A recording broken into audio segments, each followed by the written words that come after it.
One of the last recorded episodes we did of Godless Bitches was another talk with Rob Poole, who we had on, talking about the prayer in psychiatry, in secular treatment and practice, and how there's a lot of debate happening in the UK about that.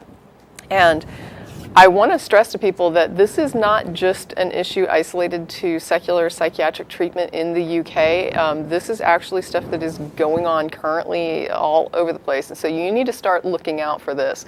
They are inserting spiritual care and spiritual treatment and even spiritual diagnoses into regular medical practice and into all kinds of things. And it's not just limited anymore to Christian therapy or Christian-owned hospitals, which, by the way, are increasing in percentage of hospitals currently.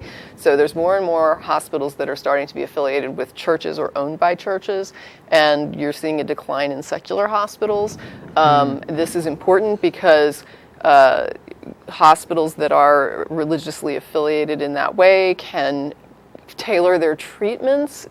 Sometimes we've seen people that maybe didn't get a decent quality of care at some Catholic hospitals in other countries, and I know there have been some issues reported elsewhere, and so this is a concern. I mean, the more that the hospitals around you start to become religiously affiliated, the more we're going to have to start looking at the idea of maybe not allowing them to dictate doctrinal medical care, doctrinally specific. If it's one hospital and you have several others within the same range, and this is fine, they want to have their religious privilege or whatever in that situation, maybe that was okay because you have other options available. But if they're going to start purchasing up all the hospitals, then there's going to be a conflict here, because if they don't want to give, if their primary consideration is the religious doctrine and not the patient care, we have a problem. Right.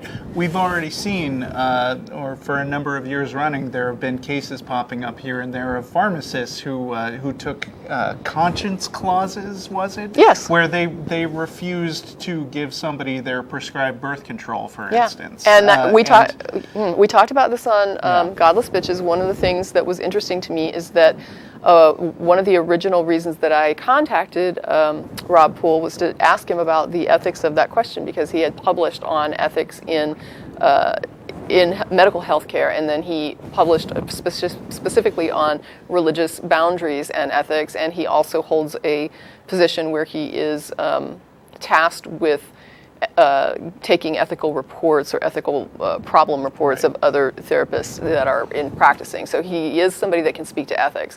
And at the time I contacted him, he was just, absolutely no, there should not be a religious edict that allows you to not make the patient's primary, should be the primary consideration in any sort of care. And it should come second to everything. And when we talked about it on Godless Bitches, this is some years later, and he said that they actually had taken, I guess, a vote among pharmacists there in the UK who said that no, they felt like they wanted to have primary patient care as the primary consideration. I mean, the patient care was primary consideration, and they didn't feel that the religious exemption was a good thing, and yet it was still legislated so that now they also have that same exemption there. And this is what I'm trying, I think, to let people know, is that this is encroaching, like, more and more and more. You're going to start seeing these.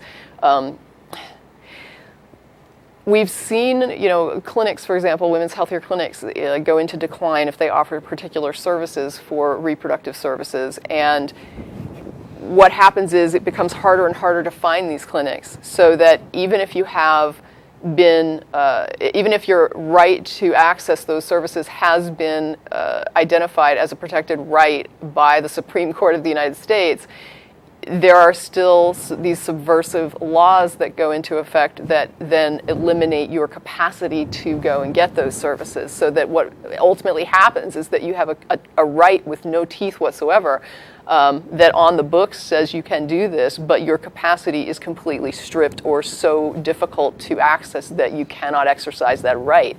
So they are undermining rights here. They're saying, we don't care if it is your right, we're going to make sure you can't do it anyway. And sometimes they're successful and sometimes they're not. But has the as the churches begin buying more hospitals, as the pharmacists begin making more exemptions, a lot of this stuff is going to have huge impacts on your, reproductive care and what you can access, what you're allowed to have. If they want to start making all the hospitals into religious hospitals, then they're going to have to start giving up that doctrinal first line, patient care second line concept. So that was something that I wanted to talk about a little bit.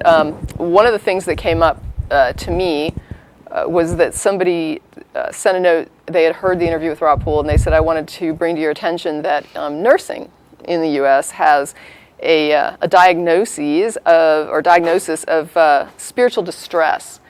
And so they have something that's classified as spiritual distress. And the best that I can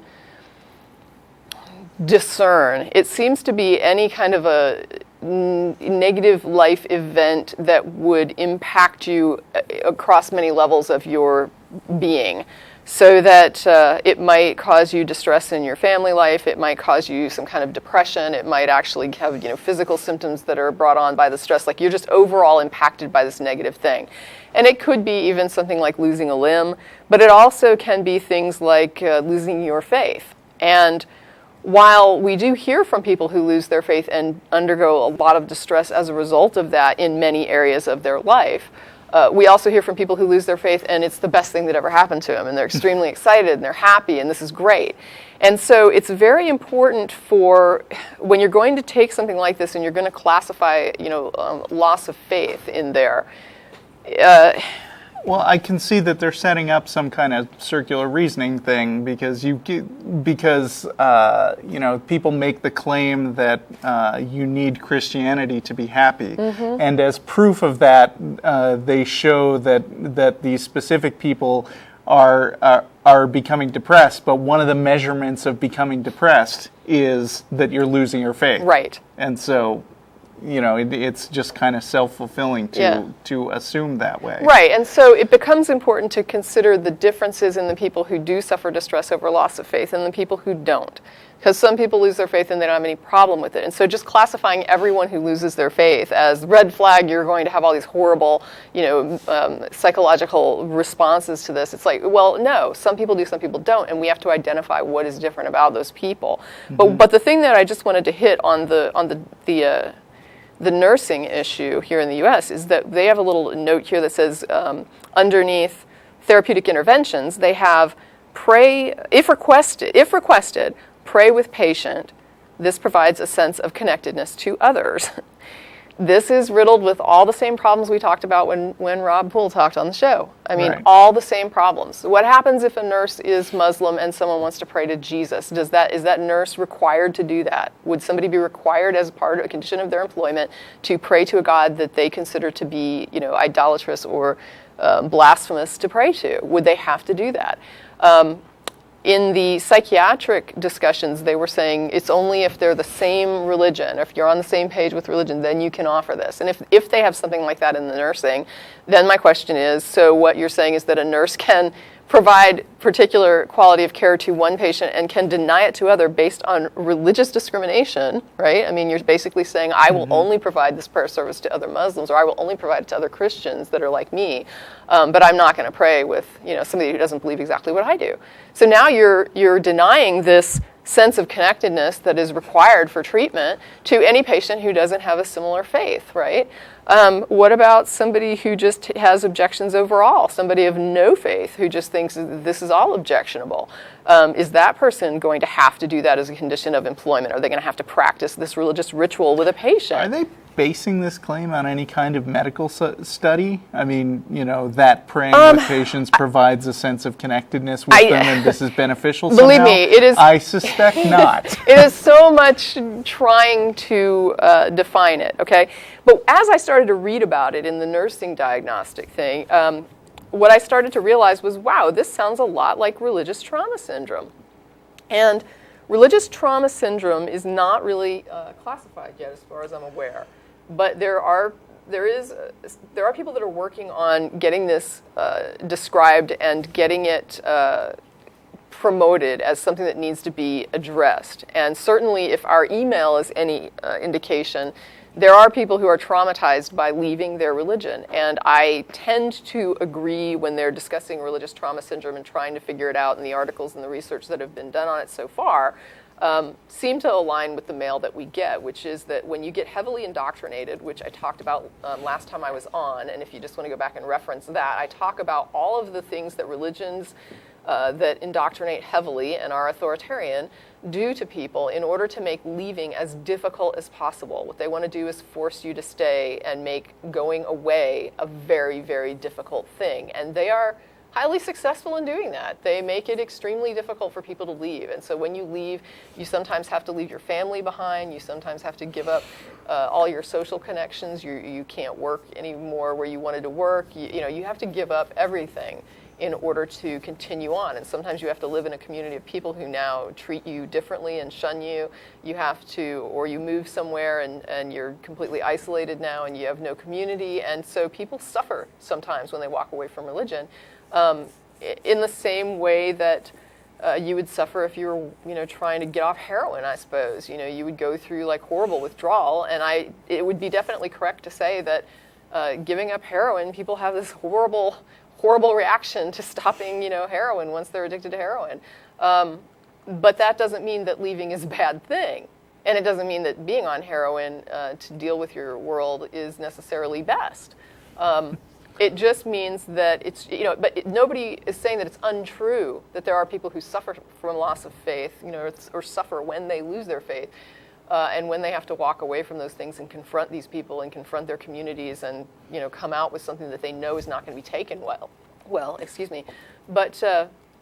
But the question has to be raised about, we need to do more than just say, oh, you suffer these ill consequences. We have to say, well, this is why you're suffering these ill consequences. You can get over this, and you can learn to exist in a world without this oppressive religious system that you're trying to break away from. Well, it's like George Bernard Shaw said, the fact that a believer is happier than a skeptic is no more to the point than the fact that a drunken man is happier than a sober one. Yeah, I'm just not sure that, I think there may, I don't know, I'm not convinced that, it's an individual thing.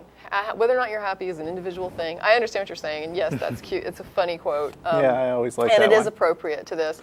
But I just want to kind of let people be aware that we get letters as well. In fact, we just got one recently from somebody who reached out for counseling, and they received a lot of really intrusive religious stuff from their counselor that was not a Christian counselor. And they also tried to check themselves into a hospital because they were concerned and having suicidal thoughts, and they thought it would be best for themselves if they went in and checked themselves in. And when they did, then there was some question came up about religion or church or something, and they said, I'm an atheist. And they said the nurse's reaction was sort of like, oh, maybe that's why you're having this suicidal problem. And great. She was just like, I just didn't need to hear that, and I didn't need to get some lecture from the religious nurse at the time, because there are already people in secular healthcare and secular mental health care that are crossing these boundaries in a way that is not appropriate already.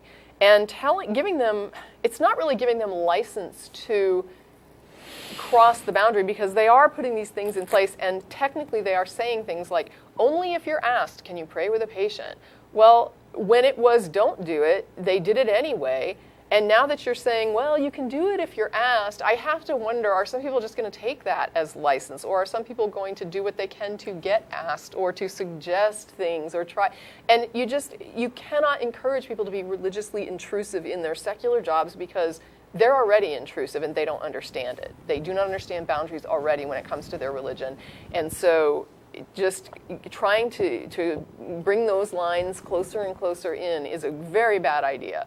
And I just want people to start being aware that you're going to start hearing the term spiritual more and more in terms of healthcare and in terms of counseling and treatment, religious assessments and spiritual assessments, things like that. It's coming. So be on the lookout for it. Know that it's heading your way. Come into a hospital or a counseling center near you in your secular community. And just don't let it surprise you. and if you don't like it, then you better let somebody know, because I'm trying to let people know. And I think that's pretty much just what my rant was for today. Yeah. Thanks, Tracie.